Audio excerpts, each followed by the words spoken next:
हाय दोस्तों, कैसे आप लोग। आज आप लोग के लिए एक वीडियो लेकर आ रहे हैं, बहुत ही खास होने वाला है जो कि वोटर आईडी कार्ड के रिलेटेड है। चलिए स्टार्ट करते हैं।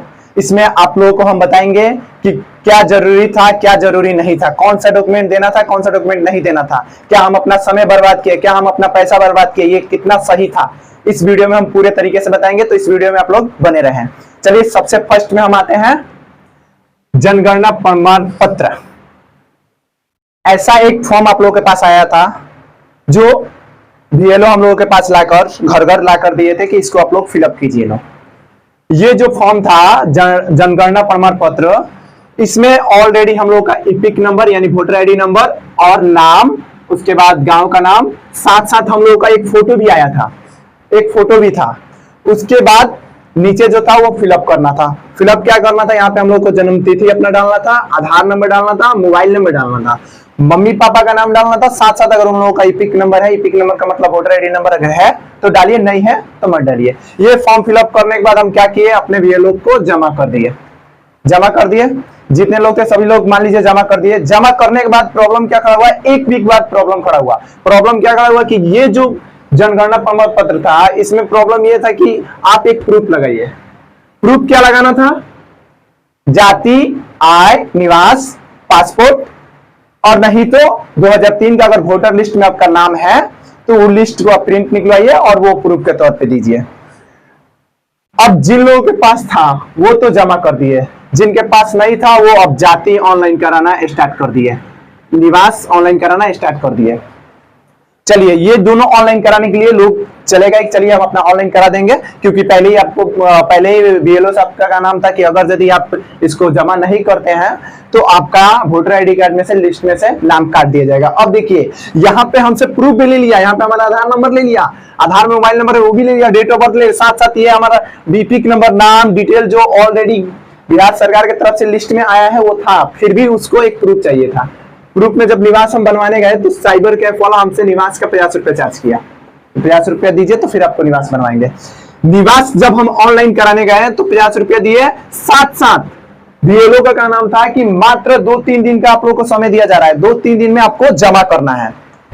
अब देखिए जब निवास ऑनलाइन कराया जाता है तो उसको आने में टोटल 12 दिन लगते हैं, और हम लोग को कितना दिन समय दिया गया इसको जमा करने के लिए, 3 दिन। अगर आप 3 दिन में जमा नहीं करते हैं तो आपका नाम वोटर लिस्ट में से काट दिया जाएगा। जब हम ऑनलाइन कराने निवास गए वहां पे 50 रुपया हम ऑनलाइन का दे दिए निवास का। उसके बाद तत्काल एक आता है, तत्काल का बताया तो तत्काल में वो हमसे 150 रुपया ले लेके आप 150 रुपया दीजिए तो हम आपका तत्काल निवास निकलवा देंगे, जो 24 से 48 घंटे में निकल जाएगा। यानी कि एक निवास का चार्ज हम 200 रुपया हो गया, तत्काल निकलवाई। ठीक है, यहां तक ठीक था कि चलिए तत्काल हम निकलवा के दे रहे हैं। प्रॉब्लम कहां खड़ा हुआ कि जो सर्विस प्लस का साइट था, जो कि आरटीपीएस बोला जाता है, आरटीपीएस का जो साइट था वो बिल्कुल स्लो हो गया, मतलब डे में काम करना ही बंद कर दिया। वो नाइट में ही काम करता था, डे में नाइट काम करना बंद कर दिया। नाइट में 12 बजे के बाद, 12 AM के बाद वो काम करता था। अब एक तो हम तत्काल का 200 रुपया दिए, ऊपर से हम रात में 12 बजे जगे, और सिर्फ जगना तक नहीं था, एक था कि चलिए कि हम आधार का जेरेक्स और फोटो और अपना डिटेल दे देंगे तो साइबर कैफ वाला नाइट में ऑनलाइन कर देगा। तो सिर्फ ऑनलाइन तक सीमित नहीं था, ये क्या किया, आरटीपीएस ओटीपी का प्रॉब्लम खड़ा कर दिया। पहले जो था कि हम जब ऑनलाइन जाति या निवास कराते थे तो उसमें ओटीपी नहीं लगता था, लेकिन ये ओटीपी का प्रॉब्लम खड़ा कर दिया। डे में ऑनलाइन नहीं होता था, नाइट में ऑनलाइन होता था, साथ साथ ओटीपी का प्रॉब्लम खड़ा हो गया। यानी कि आप नाइट में जगिए, साइबर कैफ पे जाइए, उसके बाद ऑनलाइन कराइए, तत्काल का 200 रुपया दीजिए, फिर आपका निवास निकलेगा। इतना करने के बाद जब बिहार सरकार को दिखा कि ये जो जितना भी जनगणना प्रपत्र है, जो प्रूफ जो हम ले रहे हैं वो प्रूफ टाइम से नहीं मिल पा रहा है, वो क्या किया, एक फॉर्म और जारी कर दिया। जब लोग नहीं दे पाए अपना जाति आय निवास टाइम से नहीं दे पाए तो एक फॉर्म वो जारी किया।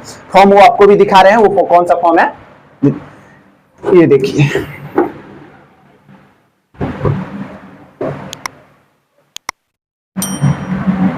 यहां देखिए, ग्राम कचहरी प्रमाण पत्र।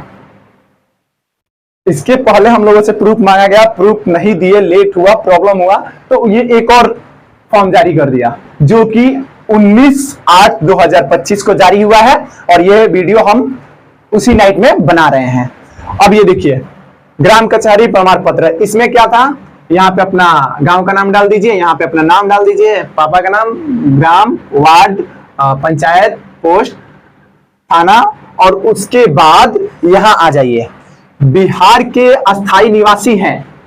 इस फॉर्म पे लिखा था बिहार के अस्थाई निवासी हैं, इनकी उम्र आज की तिथि 19 वर्ष, इनको व्यक्तिगत रूप से जानता है पहचानता हूं।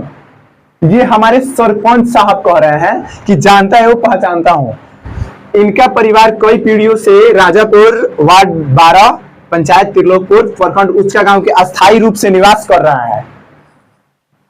उसके बाद ये जब फॉर्म फिलअप हो जाता है तो फॉर्म फिलअप होने के बाद सरपंच साहब साइन मोहर करते हैं, यहाँ पे एक फोटो लगाते हैं, और ये जो है ऐसा 2 पेज का है। एक पेज वो अपने पास रख लेते हैं और एक पेज आपको देते हैं जो आप अपने VLO को ले जाकर देंगे तो वो जमा करेगा।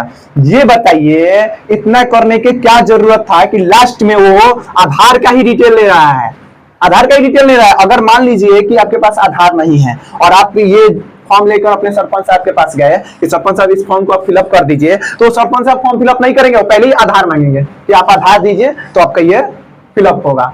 तो मतलब जब आधार ही लेना था तो इतना घुमाने की क्या जरूरत था, पहले ही बोल दिया होता कि जाति जनगणना प्रमाण पत्र जो आया था वो पहले ही बोल दिया होता कि उसमें आप आधार का एक फोटोकॉपी लगाइए और जमा कर दीजिए। इतना घुमाने की क्या जरूरत है। मान लीजिए कि एक घर में 10 लोग हैं, एक घर में 10 लोग हैं, 10 लोगों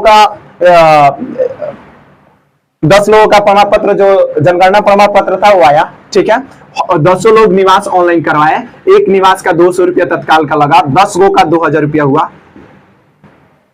उसके बाद वो नाइट में जगा, परेशान हुआ, वो अपना कितना काम छोड़ दिया, सिर्फ किसके लिए, बिहार सरकार, वोट के लिए, वोट बैंक के लिए कि हमारा वोटर लिस्ट में से नाम ना कटे, और सरकार बैठे बैठे कानून लगा दिया। वो ये नहीं देखा कि कितना दिक्कत होगा। जब यही आपको करना था तो आप आधार का लगा लिए होते फोटोकॉपी, बात ही खत्म हो गया होता। पहले आप बोल दिए कि हम प्रूफ आधार का नहीं लेंगे और जनगणना प्रमाण पत्र में आप आधार नंबर और आधार में जो मोबाइल नंबर वो लगवा लिए। उसके बाद जब ये ग्राम कचहरी प्रमाण पत्र जारी किए तो इसमें आप पूरा आधार का डिटेल ही ले रहे हैं। इसलिए पब्लिक से मैं बोलना चाहता हूं कि कोई भी फॉर्म आए ना तो पहले उसके बारे में जानिए, उसके बाद से उस पर आप काम कीजिए। ऐसे आप कोई भी बोल दे तो उस फॉर्म को फिलअप करना और उसके पीछे मत पड़िए। अभी एक और क्या अफवाह निकला था कि जिनका अगर जमा नहीं होगा उनका नाम कट दिया जाएगा, और फिलहाल अभी तक 50 लाख लोगों का नाम वोटर लिस्ट में से कट चुका है। यानी बिहार में 50 लाख लोगों का नाम कट चुका था वोटर लिस्ट में से। ये सिर्फ अफवाह था, ऐसा कुछ नहीं था, किसी का नाम नहीं कटा है। आप लोग अब ये फॉर्म आ गया है तो मान लीजिए सरकार का भी बात मानना हम लोग के लिए जरूरी है, तो इस फॉर्म को आप लोग फिलअप करवा लीजिए और साइन मोहर अपने सरपंच से करा लीजिए और इसको जमा कर दीजिए। इतना आप लोग कर दीजिए, क्योंकि अब आप लोगों को ना जाति का जरूरत है, ना निवास का जरूरत है, ना आपका पैसा लगने वाला है। सिर्फ इसका प्रिंट निकलवाइए 5 रुपया देकर और अपना फॉर्म फिलअप करवा के जमा कर दीजिए।